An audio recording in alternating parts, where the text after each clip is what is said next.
I'm Jono Buchanan, and in this video we're going to look at the two new sampler options within Logic Pro 10.5.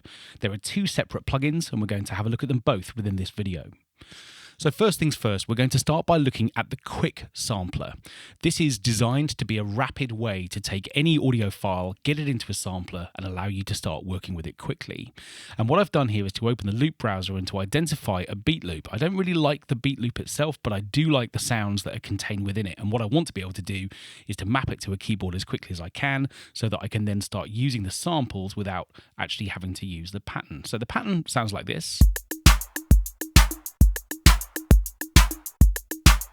Okay, so I've got these individual hits that I like, but not so much the pattern. So what I could do, or what I would normally have to do, would be to set up the sampler that I might want to use in advance. But actually, Logic's new samplers allow me simply to drag and drop from this part of the area here, the loop browser, and I can take this over to this new area.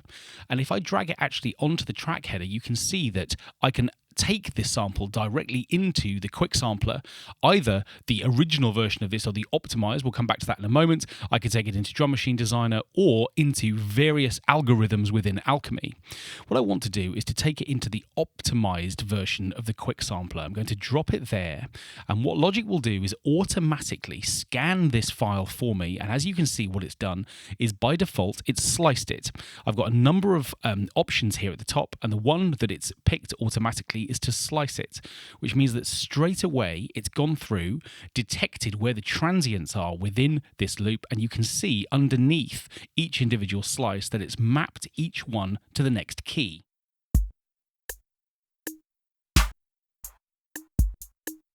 So what I've now got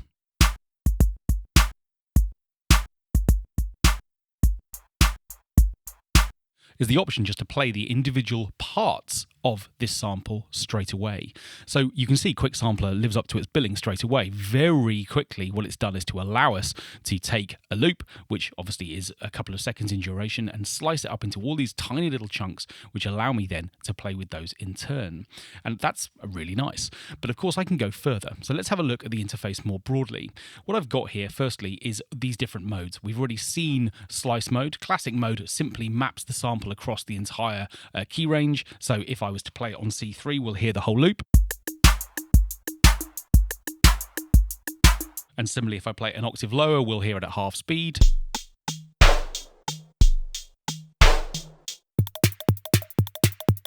And at double speed, an octave higher. So far, so straightforward. We've also got one-shot mode, which I won't demonstrate because it will play the entire loop, but it will play it from start to finish with me just having to trigger one key, or we can come back into slice mode as before. So that's nice. You can see then that I've got a range of options here. You can see that it's been detected from the transient markers as we discussed before, so it's gone through and it's looked for all of the sharp start points for each individual sound. And what I can do as well, sort of after the effect, is I can go through and change the sensitivity of this. So if Logic has sort of overanalyzed, if it's put slices where I don't need them, I can drop the sensitivity, and you can see the number of zones that are created as a result are fewer. But this kind of super sensitive approach has served us really well here. We can also set the start key where we want it to, the first sample to be mapped, and we can select whether or not we want it to be mapped chromatically thereafter, and that's nice. One thing I particularly like, if I select one slice, here, I have a chance to turn on flex editing for that individual sample. And at the moment, you can see it's playing back at normal or at least 1 time speed. But if I want to, I can take this down to a quarter speed. And I get this kind of super glitchy effect that we're used to using flex editing in Logic whenever processing audio files. Here's an 1/8 speed. So if I wanted to, I could create these sort of drawn-out individual hits, which I think is a really nice feature. Underneath that, I've then got a sort of synth engine, which is a little bit pared down, but it's still giving me plenty of options. I've got LFOs, which I can route into particular areas. So here's LFO 1. I can choose its speed here. I can sync it to tempo if I want to, choose a waveform for it. And then what I can do is to select the amount that I want to use, and I can specify a target. So if I wanted to create for instance, some vibrato, I could select pitch as my target, select the amount that I wanted, and if I want to, I can use a via control to maybe, for example, map the velocity to that, or the mod wheel if I wanted.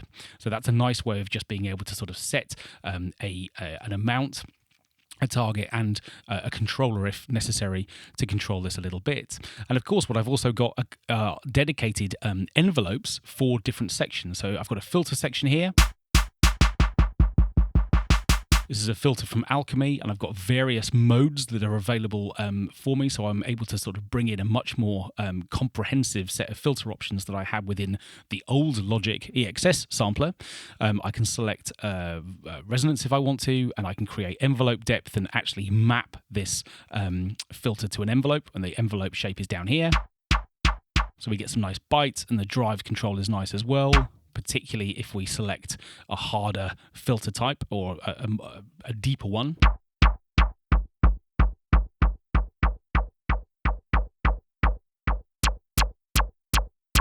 We get all this extra really nice control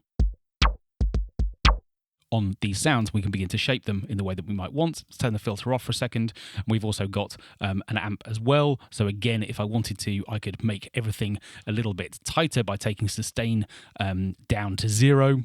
We'll have some very short little hits now, and then we could introduce decay time. So if I wanted some punchier hits, then I could do that as well. So Quick Sampler is a really nice way of getting up and running very quickly, just to allow you to import audio and begin to make sounds with it. And if you're importing melodic material, then it will actually look for crossfades for you and create loops for you as well. So if you're bringing in a vocal sample, for instance, it will go looking and create fades, crossfades to allow you to make even sort of one-shot samples into loops, which is a really nice feature as well. Okay, so let's now have a look at the other sampler. Now, this one really is the replacement for the EXS24, and a lot of people are well used to using it and will be concerned that the new interface looks very different and behaves a little bit differently. But let's just deal with a few things first. The first thing to say is that Sampler, as it's now called, is both forwards and backwards compatible with the EXS24. If you save a sampler instrument, it still has the .exs tag, which means that not only can you open your old samples within the new sampler interface, you can also send sampler projects to people who are maybe not yet updated to the latest version of Logic, and they will open in the EXS24. So everyone can take a deep breath and a big sigh of relief as far as that's concerned. It's fair to say that whilst lots of us who are Logic users have got very used to working with the EXS24, it's definitely beginning to show its age and has certainly had some limitations compared to some of the third-party samplers that are out there on the market. And I think that actually Sampler is a significant update which is going to feel a bit more modern and certainly is going to allow you to do some much more interesting things than you could do before. So first of all, let's just have a quick look around the interface. What we've got now effectively is a sort of modular setup. We've got these 5 tabs across the top, and I can switch those on and off just to allow me to see the bits of the interface that I want to work with. So here's the synth section, which you can see straight away has got 2 filters rather than the XS24's 1. Again, these are Alchemy's filters borrowed into this new sampler interface, and they sound better and allow you to do more things than before. We can switch the filters on. You can see that it's possible to run them either in series or parallel mode. And if we select this option here, then of course what we have a chance to do is to blend between the two and make the settings and the choices that we want, again, from this comprehensive list of modes that are available. What we then got is the mod matrix. This was maybe the bit that everyone found most confusing in the EXS24, and a lot of people actually ignored it altogether. But this, I think, will be more familiar to most people. So we've just looked at Quick Sampler. This is a more extended version of the same idea. What we've got here is a chance to choose the source that we want to use, maybe an envelope to apply to a filter. So here's our source and here's our target. Here you can select the amount, including negative amounts, which means that any shape that you select will effectively play back upside down. Imagine, for example, you are mapping an LFO with a ramp shape. Well, that ramp would be inverted if you used a negative value. And again, we have a chance here to set up the via control, so we can map a controller to select the amount and how it's applied to anything we set from a source and target point of view. So that's the mod matrix. Of course, in order to use the modulators, we need actually to have access to what they are and what they look like. And you can see that what's amazing here is that we've got up to 5 envelopes and 5 LFOs available to us. So what we can do is we can select more of these. We can keep adding until until we've got more, and you can see that the interface builds to show us the envelopes and LFOs that we might want. So as we click plus, new ones are added. So we've got a really comprehensive group of modulators available to us to allow us to then use the mod matrix to route those where we want to. For now, let's turn those two things off, because the crucial thing is going to be mapping. Now, again, what's really interesting about the way that Apple have redesigned Sampler is that not only is it possible to map in the ways that we're used to within the XS24, there is some AI learning going on here as well. So, in other words, what we have a chance to do is to map samples with the sampler, making some value judgments about the incoming audio. I'll show you what I mean. What I'm going to do is just go to the Finder for a second. I've got a sample of some flugelhorn played by a good friend of mine who sent me one long file of one note played after another. Those samples aren't mapped, they aren't broken up into individual notes, it's just one long file. So what we're going to do is see whether or not Logic can read that file and map it appropriately. So when I go to the Finder window and go and find the file that I'm talking about, what can happen when I bring this into Logic is that I can drop it into these two options here. So in other words, I can come into chromatic mapping, which is what we're used to in the XS24, which basically maps keys from C2 upwards. It's going to use the original looping, length, tuning, and loudness. Or I can come to optimized, and what this is going to do is it's going to analyze the pitch of the incoming file. It's going to get rid of any silence. It's going to search for loop points. It's going to optimize the tuning and the loudness.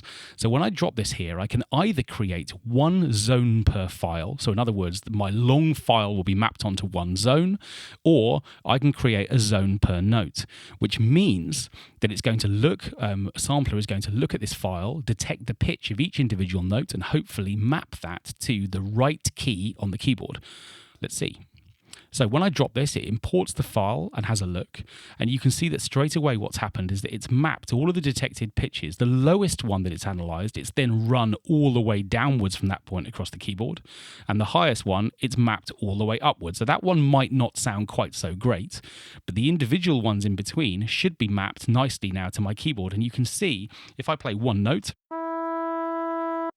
not only has it analysed that note and found its pitch, what it's also done is to create a loop for me automatically. We can see within this window, it's found a start point and it's found an end point, but it's also found a loop. Let's listen to whether or not it loops nicely. Not bad.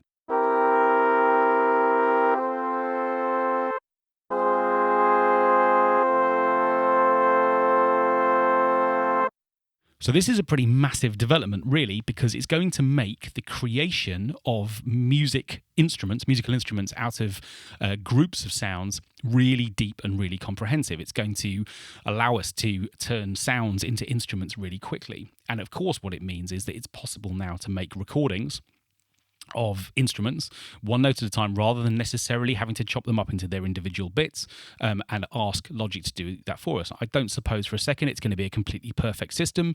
However, it's a really nice, quick way of being able to get up and running. Now, the sampler goes a lot deeper than this overview that we're looking at today, and some crucial new elements have come in. So for people who are looking to do deep multi-sampling of instruments, you'll be pleased to hear, for instance, that we now have an option to use round robins within Sampler in a way that was never possible within the XS24. So in other words, what we can do is to record the same note on a piano or a music box or any instrument that you might want to sample, record multiple versions of the same note, and use round robins to cycle through those so that we don't get the machine gunning effect that we have from multiple triggers of the same key. And that's available to us within the groups now within Logic. So here we can see the individual zones, the same mapping that we're used to in the XS24. You can see how these individual samples have been analyzed and how they've been mapped and what their original pitch is and what key range they're playing over.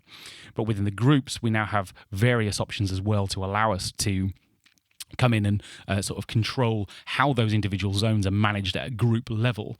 And here we can come through and hit see view, and within here you can see that what we've got is the opportunity to use round robins. Not relevant in the case that this particular sample, because there are no round robins. Each note has been recorded once, but that's a significant thing that we'll have a chance to dive into in more depth further on. So the XS24 is gone as we understand it. It's not called that anymore, it's just called Sampler. However, as an extension, as a sort of rebuilding of what's possible, this is an amazingly powerful instrument, and it's one that we're going to be able to dive into to look at various functions, I think, and find that it's an incredibly rich environment for the creation of new musical instruments.